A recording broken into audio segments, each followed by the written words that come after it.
So our topic is public amenities. At first, I would like to introduce ourselves out. I am Vedika Kharade and here are my hardworking peers Maithili, Lohita, Dipali and Rupesh. We are the students of New English Secondary School from Science Pratiksha Nagar and our supportive mentors are Yugina Sadan and Nupurkara.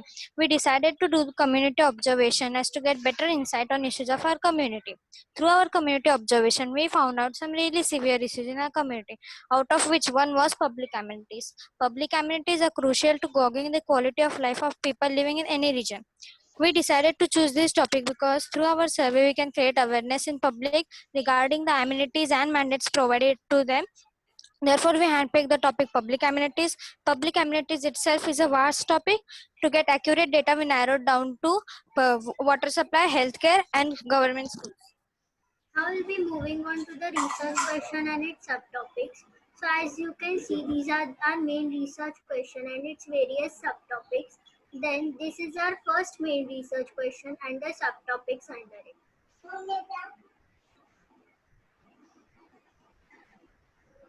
Moving on to the research question and hypothesis. After breaking our research question into different parts, we started to think of our hypothesis. We started to guess what we will find out at the end of our hypothesis. So then we broke down our hypothesis into main questions. So these are the main questions that we chose. The same goes for the next slide as well. So now moving on to the methods. In this research, we collected quantitative and qualitative data. We collected our data by conducting the expert interview, by doing observation and by doing surveys. We conducted expert interview so that we can get an accurate data of the amenities provided to the public. Therefore, we interviewed few experts. So the first person is Mr. Shinde. He is the water supplier officer who works in the BMC ward office. And these were the questions which we surveyed him. Second, Dr. Nilesh, he works as a medical department in the BMC ward office. Third, Mrs. Padma Jakani, she is an administrator of the hospital of KG Somaya. Fourth, Mrs. Bartak, she is an administrative officer who works in Sion Hospital. So these were the four experts to whom which we surveyed. Moving on to the observation, from observation data, we got information about the nursing staff in the hospital and duration of water supplied in buildings and slum areas, and also available equipment in schools for teaching. Moving on to the surveys, through the data that we got from survey, we came to know about people's opinion and awareness on public amenities and its mandates. We all together surveyed 30 people from buildings and 30 people from slums.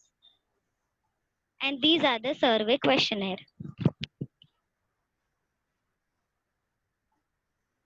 Moving on to findings. This is a first graph, and these graphs tell us about the duration of water supplied to the residents of Pratiksha Nagar. As we can see, most of the responses state that the water is is supplied for 1 to 5 hours. Moving on to the next graph, the number of government healthcare centers in our locality. As we can see, the responses state that there are around 1 to 2 government healthcare centers in our locality. Moving on to the next graph, the number of government schools.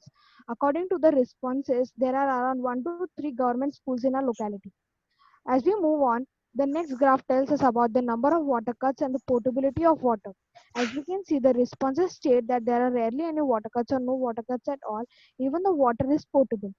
As we move on, the next graph tells us about the visits to a government healthcare center by an individual himself or knowing of someone else who has visited. Many people state that they themselves have visited the government healthcare center. Very few of them state that they know of someone else who has visited. Moving on to the next graph. This graph tells us about the sufficiency of the staff and the equipments. Many people state that the staff and the equipments are sufficient, while they also state that they don't know. The same goes for the teaching and non-teaching staff with the equipments. The last graph tells us about the awareness of water supplied in healthcare centers and government schools, the mandates regarding them. The people state that they don't know about mandates regarding any of these topics. Hence, it becomes very crucial to create awareness.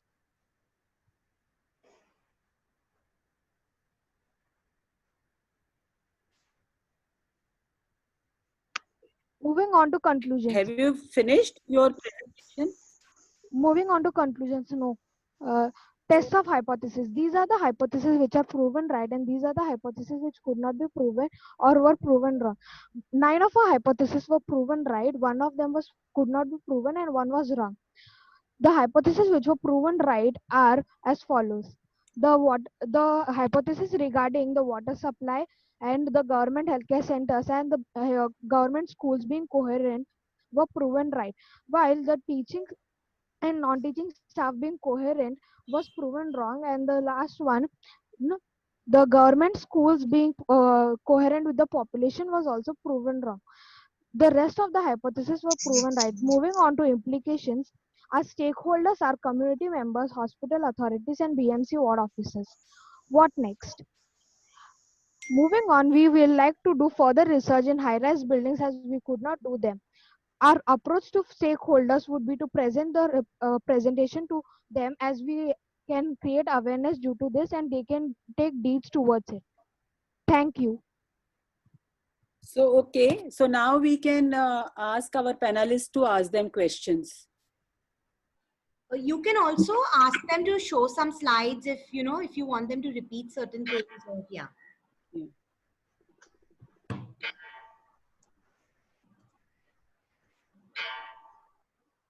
Can I ask a question? Yes, yes. Yeah. Yeah. There are no visuals put up in this, and the written material is so much that it's not possible to read while the charts, etc., are given. Could there be some visuals which can be shown in this? Yes. Can you show your visuals? Can you show your charts, your graphs again?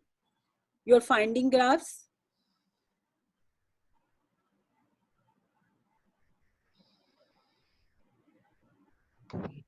This is from where the graphs begin. And yeah, this should I repeat what the graphs talk about? Yes, very slowly, but. Yeah, of course. So these graphs talk about the duration of water supplied to the residents who stay here, and according to these graphs, the water is supplied to them for 1 to 5 hours.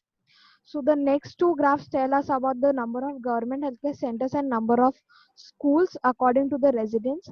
According to the residents, there are around 1 to 2 government healthcare centers in the locality and 1 to 3 government schools.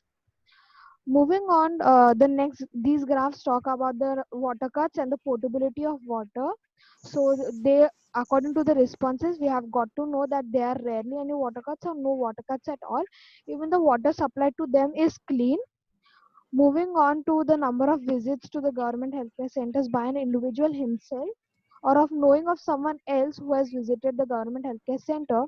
Many people have themselves visited the healthcare center and very few of them knew of someone else who has visited. So the next two graphs talk about the staff and the equipments being sufficient in the government healthcare centers and the schools. So we got to know that many people felt that there are sufficient, but most of the people also felt that they did not know if the staffs and equipments were sufficient.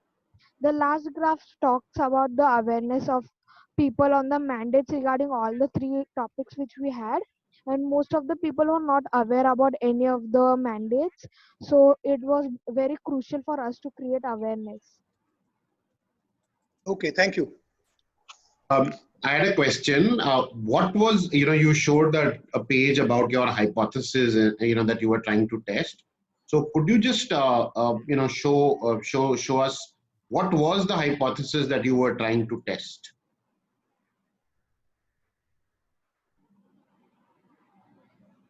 Can you read? Yeah, so actually the hypothesis which we covered in the start, which was covered by our members, like her name was Maithili. So we firstly broke down all the hypotheses. We had 3 research questions, and we broke down all the hypotheses which we had, which were 11, into these 3 research questions, that it was easier for us to break down, and then we can conclude that if the research question is proven right or wrong. Hence what we did was that we broke down all the hypotheses. So yeah, these are the hypotheses for each of the research question, and at the last we are just talking about the same, while we say that nine of our hypotheses were proven right, while one could not be proven and one was wrong. Like we could not, like we got to know that whatever we thought and what our final results were different. The hypothesis which could not be proven was because we did not have enough time, and the person who we had to interview to get to know the information from about that, we could not interview him because he was on a vacation that time. The hypotheses which were proven right were regarding the water supply. We thought, regarding the water supply, healthcare centers, and the BMC water which was supplied being clean. Then moving on, the staff, the government healthcare staffs and equipments being sufficient and yeah, that's it. And what was your takeaway? So, what is your takeaway on this? So, for the areas where your hypothesis was proven right, is there a learning or is there a takeaway for you as part of this Yeah, study? yeah, we have many takeaways actually, but what we have done is that when we categories like proven right, proven wrong, and which could not be proven, we got really very insights. Like when we got to know that these are the hypotheses which were proven wrong, we got to know that we know very little of our community and we have to get to know more about them. So when we like even when the hypotheses are proven right, we got to know that so these are the hypotheses which were proven wrong, hence these are the areas which are good and these are the areas which we have to yet develop in our community. So that's what our takeaways from this project. And sorry, I have one more question, which is that did you speak to any education related or primary experts? Because you've So spoken to. actually we had an interview, we had to have an interview with that person, the education related expert. But when we went to him twice, we got to know that he was on a vacation and it would have taken him a long duration to return, and we could not interview him due to those reasons. That's the reason why one of our hypotheses was not able to prove, like we could not decide if it was right or wrong. Can I ask a question, please? Yes. At the outset, I thank Sangeeta ji for giving me this opportunity, and I'm very, very happy that the children are actually working on research topics and then trying to make sense of the world they live in, and that's very amazing. And the research topic they have chosen is also very, very interesting. But I think we are doing injustice by telling them to finish it off in 6 minutes, which is very difficult. So it was like a super express, and half of the time we were not able to grasp what needs to be. What we need to know. But I really appreciate the effort of all the students. Amazing work.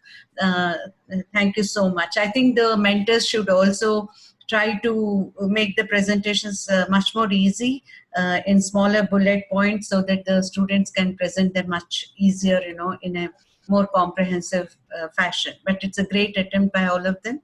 So I have no complaints against that. It's just an input to the mentors. My question is that you have compared the opinions and observations of the people living in high rises and those living in slums. Why did you do that? So mainly our area totally consists of buildings and slums.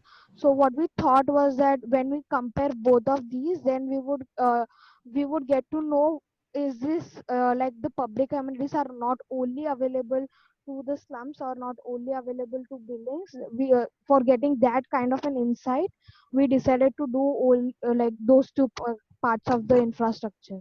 Yeah, one thing I found from the maps and from the graphs that you have shared is that the people living in the high rises had less understanding of the public utilities. For instance, the slums, the population has said the staff is good, the work is good, because they are using them, so they have a much better understanding of the utilities compared to the people living in high rises. Because if you talk to any high-rise person, they may not have gone to a government hospital at all, anytime. So they go to the private service provider. So this slum population is the one which uses the public school, public government schools, the government hospitals, etc., etc. So there is, I see a clear divide in the perception of the utilities by the by the people living in high rises. A class divide actually in the way the public utilities are perceived. So when it comes to creating understanding of the mandates also, if you see the graph, can you show me that graph also? It shows that slum people are more aware than that's what I thought. Sorry, I mean, I may be wrong. I would like to see that. So there is a clear class divide because they don't use certain first facilities which we are actually trying to understand. So I think that point needs to be brought into the presentation.